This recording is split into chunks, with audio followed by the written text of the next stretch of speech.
taking a peek at the key fob for the Nissan Frontier.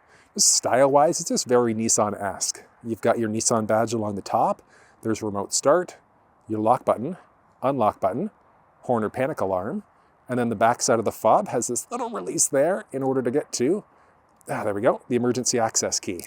So if the fob's ever died on you, all you're gonna do, insert and twist in order to get inside, and once you're inside, all you're gonna do, you've got your push start button there.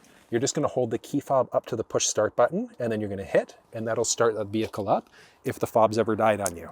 And then you can also use the emergency access key there in order to lock the glove box.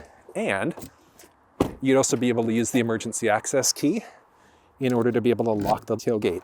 So if you wanted to be able to lock the tailgate up, you'd have that flexibility. Then, in order to remote start the vehicle, all you're gonna do, push the lock button once, push and hold that circle button within a few seconds.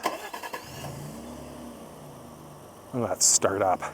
And then in order to cancel the remote start, push that circle button there again once. That's using the key fob inside of the Nissan Frontier.